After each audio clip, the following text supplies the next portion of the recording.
Ini smartphone yang kemarin sempat rame ya di sosial media karena desainnya yang ikonik dengan modul kamera yang bisa nyala. Dan ini adalah Oppo Reno 7Z 5G yang baru aja resmi dirilis Oppo. Dan gue udah berkesempatan ya nyobain smartphone ini semingguan terakhir yang begitu gue explore ternyata ada cukup banyak improvementnya terutama di sisi kamera. Tetapi gimana dengan performa dan apa aja kecanggihan-kecanggihan barunya? Langsung aja kita bahas sekarang. Gue Febian dari channel Kepoin Tekno, dan kalau kita lihat desainnya, Oppo tetap membawa retro desain yang trendy ya ke smartphone ini. Jadi perubahan yang paling menarik tentu ada di modul kameranya yang bisa nyala ini guys. Oppo menyebutnya sebagai dual orbit light, dan menurut gue ini menarik banget karena selain tampil cantik dan bikin smartphone ini beda ya dari banyak smartphone lainnya, nyalanya pun berguna juga karena ini jadi lampu indikator notifikasi dan juga indikator charging. Sebuah fitur yang sekarang mungkin sangat langka ya ada di smartphone Android.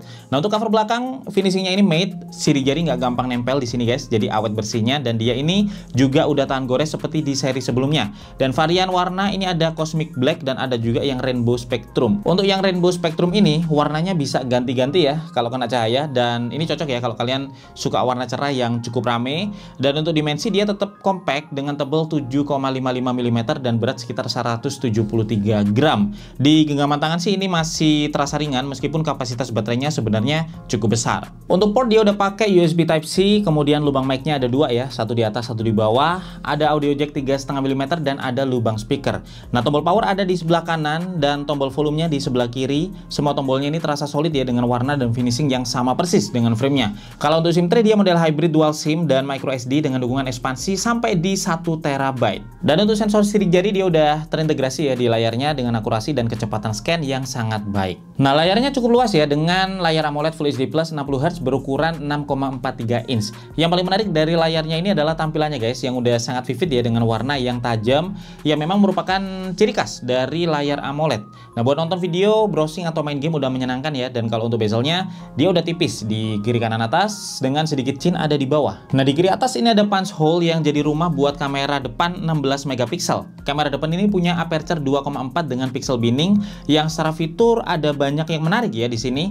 Pertama ada fitur beauty yang bisa kita custom sendiri. Jadi kita bisa atur ya kulitnya lebih putih atau lebih mulus, wajahnya lebih tirus, hidungnya lebih mancung, dan masih banyak lagi pengaturan yang bisa kalian ubah. Terus yang kedua ada fitur selfie HDR yang useful banget ya buat dipakai foto di kondisi terik, misalnya di siang hari. Hasil foto selfie-nya jadi lebih balance, langit bisa tetap biru ya, tetapi wajah juga masih bisa tetap cerah.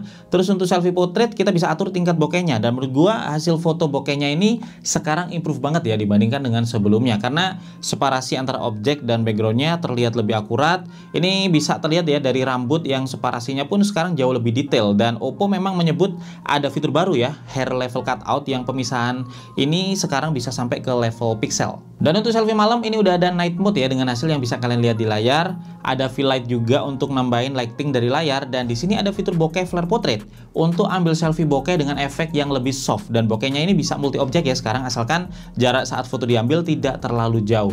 Ada juga AI color portrait ya untuk ambil foto selfie dengan background hitam putih dan menyisakan kita yang pop out.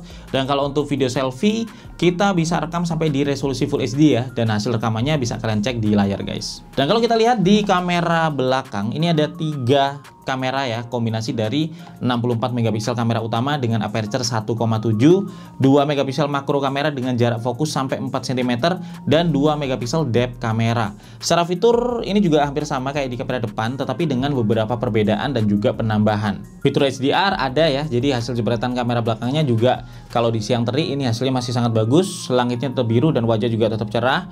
Tanpa HDR kita bakal kesulitan ya, karena kalau langitnya biru wajah akan gelap, sedangkan kalau kita atur di wajahnya yang terang maka langitnya bakal overexposure. Nah, kalau hasil portraitnya sendiri juga sangat baik. Di sini ada AI retouching yang sekarang bisa mengoptimasi objek ya sampai 3 orang dengan adjustment terpisah di masing-masing orang, dan separasi background serta objeknya sama kayak di kamera depan, sangat halus ya, termasuk sampai ke separasi hal yang detail seperti rambut. Dan untuk foto makro guys, hasilnya udah cukup bagus untuk mengambil foto objek dalam jarak dekat ya sampai 4 cm, meskipun resolusi sensornya sebenarnya 2 megapiksel aja. Untuk foto di malam hari ini udah ada night mode, udah ada flashnya juga ya dengan hasil foto yang bisa kalian lihat. Dan untuk foto portrait masih mumpuni di malam hari, apalagi hasil foto bokeh flare portraitnya. Ini cakep banget guys untuk ambil foto malam kayak gini. Bokehnya lebih pendar, dan fitur ini bakal works ya kalau ada cahaya yang cukup untuk menerangi objek. Nanti bakal ada infonya ya, butuh cahaya lebih ataukah enggak di opsi kameranya ini. Untuk video di kamera belakang kita bisa rekam sampai di resolusi Full HD dan hasil rekamannya udah sangat stabil kalau di kamera belakang ya, karena udah ada ACE-nya juga. Kalian bisa cek hasil rekamannya di layar. Untuk fitur lain di sini ada dual view video yang cukup fleksibel ya untuk pengaturannya. Ada mode split, round, dan rectangle untuk ambil video dari dua kamera sekaligus. Terus ada mode expert juga untuk atur manual ya berbagai parameter kayak ISO, shutter speed, dan yang lainnya. Terus ada mode slow mo juga sampai 960 fps dan mode text scanner untuk foto dokumen biar hasilnya flat jadi kayak hasil dari scan. Nah, kalau ngomongin performa, smartphone ini menggunakan Snapdragon 695 5G. Ini chipset yang punya fabrikasi 6 nanometer ya dan udah mendukung konektivitas 5G.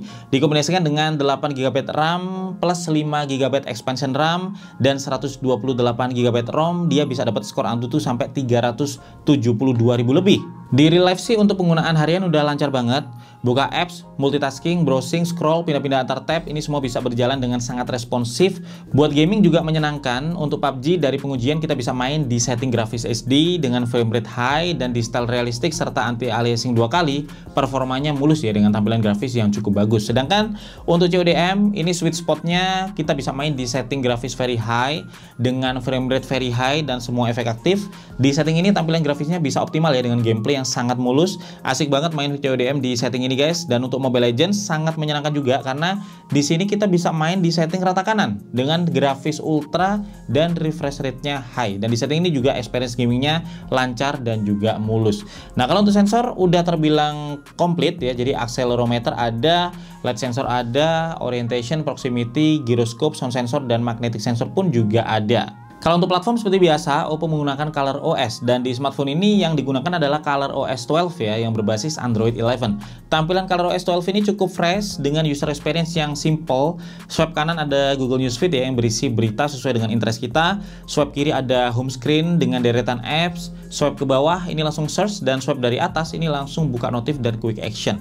Fitur-fitur dasar kayak misalkan dark mode, screen recording sampai app cloner ada di sini dan ada beberapa fitur ekstra juga seperti floating window ya untuk memudahkan multitasking, terus swipe 3 jari untuk translate tampilan layar. Fitur foto editor pun lengkap di album ya, termasuk untuk menghapus objek dan juga untuk mengubah tone warna foto dengan AI palette.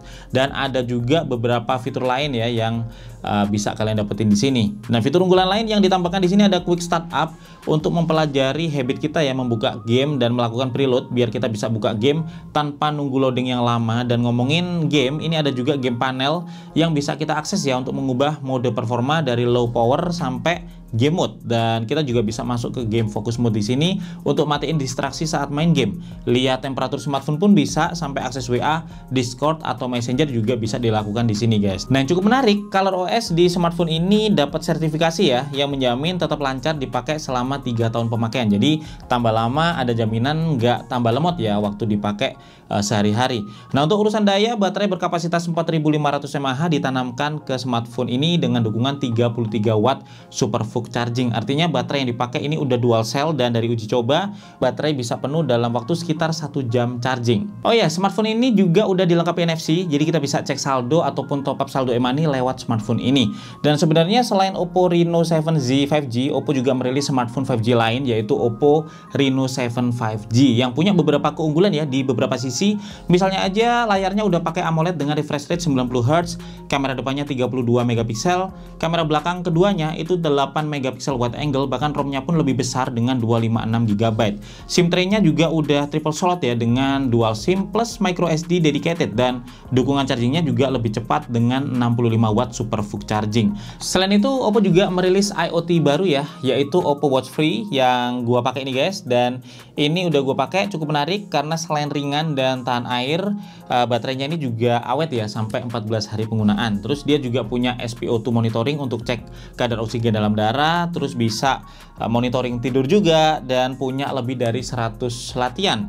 Layarnya sih sebenarnya cukup mungil ya, tetapi dia udah AMOLED dengan ukuran 1,64 inch. Dan kabarnya setiap pembelian Oppo Reno 7 series ini dapat bundling dari Telkomsel ya senilai sampai 800 ribuan, termasuk free kuota 5G 10 GB.